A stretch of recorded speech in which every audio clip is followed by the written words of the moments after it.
अस्सलाम वालेकुम। शुरू अल्लाह के नाम से जो नहायत ही मेहरबान है और रहम करने वाला है। आपका बहुत शुक्रिया, आपने मेरी वीडियो देखने के लिए टाइम निकाला। तो जी आज मैं बना रही हूँ फटाफट कचौरी और तरकारी, आलू की तरकारी जो आप बाज़ार से लेकर आते हो, महंगी भी पड़ती है। तो मैंने 2 कप मैदा ले लिया है, इसमें मैंने 1 चम्मच भर के मैंने नमक डाला है और थोड़ा सा ऑयल डाल के इसको अच्छे से गूंद लिया है। मैं ये 3 दिरहम का लेकर आई थी, न्यू शॉप खुली थी तो ये मसाले के डब्बे मुझे बहुत अच्छे लगे थे, ताकि सामने एक साथ रखो और निकालो और फटाफट डालो, वरना तो हाथ गंदे होते हैं ना, तो फिर वो मसाले के डब्बे ख़राब हो जाते हैं रमज़ान में सिर्फ। अच्छा, मैंने 1 कप और आधा कप दाल मैंने भिगो दी थी और फिर मैंने उसको बॉयल कर लिया था। अच्छा, आटे को रेस्ट देने के लिए, सोने के लिए छोड़ दें ताकि वो सोता रहे और अच्छे से और नरम मुलायम होकर फूल जाए। चने की दाल मैंने बॉईल करने के लिए रख दी थी। 3 आलू ले लिए थे मैंने, छोटे छोटे काट लिए थे। इसमें मैंने डाली थी 1 चम्मच भर के नमक, ये चम्मच छोटा है इससे मैं 1 चम्मच बोल रही हूँ। अच्छा जी, मैंने 1 चम्मच भर के ज़ीरा डाला था। आप ये तरकारी बनाएंगे ना तो बाज़ार की तरकारी आप भूल जाएंगी। 1 चम्मच कुटी हुई मिर्च, स्पाइस अपनी मर्ज़ी से कर सकते हैं, थोड़ा ज़्यादा कम, जिस तरीके से मेरी बेटी हानिया खाती है तो मैं अब उसका ख्याल रखती हूँ, वरना पहले हम स्पाइस बहुत खाते थे। हल्दी आधी चम्मच डालनी है और आधी चम्मच कलौंजी लाजमी जाएगी, वरना तो बाज़ार की तरह इसकी शक्ल नहीं आएगी। अच्छा जी, इसको मैंने 1 गिलास पानी डाल के कुकर कर दिया। आप इसको पतीली में स्लो पे भी पका सकते हैं, मेरे पास टाइम कम था। ये देखें, कुकर की 3 सीटियों में कैसे झटपट ये पक गया और मैंने इसको फिर हाथ से थोड़ा चमचे से इसको थोड़ा मसला। हाँ जी, ये देखें रेडी हो गया। कुकर खोलने के बाद ये नरम और मुलायम हो गया और बिल्कुल सॉफ्ट हो गया। 2-3 चम्मच मारे ताकि ये है ना ज़रा अच्छे से और नरम और मुलायम दिखे, ज़रा सालन की तरह ना दिखे, ठीक है ना। और हरी मिर्च मैंने 4 काट के डाली। अचार इसकी जान है, अचार के बगैर ये कंप्लीट नहीं है। अचार शान का या अहमद का अचार डाल दें और बड़ा ही मज़ेदार लगेगा। और थोड़ा सा पानी डाल के इसको 2 मिनट 3 मिनट और पकाएं, जैसे कि पानी डाला है तो कहीं कच्चापन ना रह जाए। और बस ये हरा धनिया डालें और ये फटाफट रेडी है।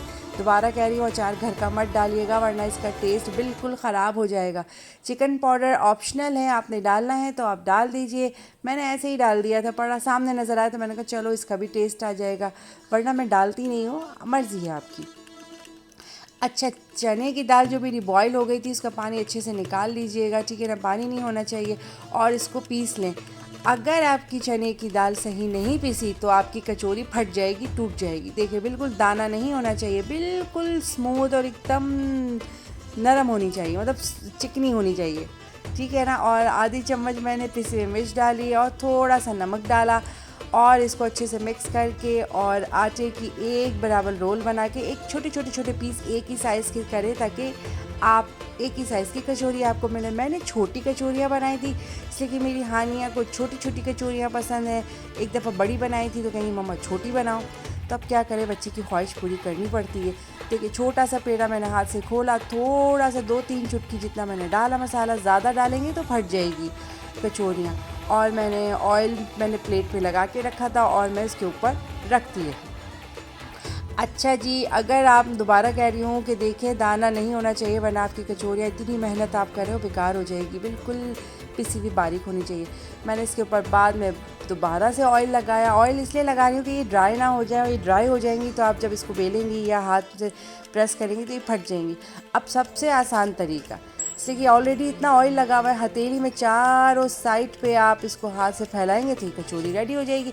आपको बेलन की ज़रूरत ही नहीं है, बहुत ही आसान है। बेलन में रिस्क होता है कि ये फट जाती है, इसलिए कि हथेली पे ऑयल लगाएं, एक पेड़ा रखें और इसको प्रेस करें और हथेली से चारों तरफ फैला लें।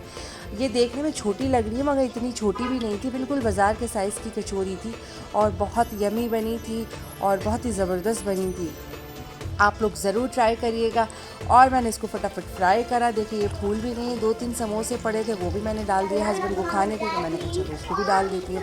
बहुत ही मज़े की बनी थी, बहुत ही अच्छी बनी थी। और बस ज़रूर ट्राई करिएगा। खुश रहें, खुश रखें, अपनों का ख्याल रखें, ख़ुद भी अपने आप का भी ख्याल रखें भाई, और इन्जॉय करें कचौरी मेरे स्टाइल में। अल्लाह हाफ़िज़।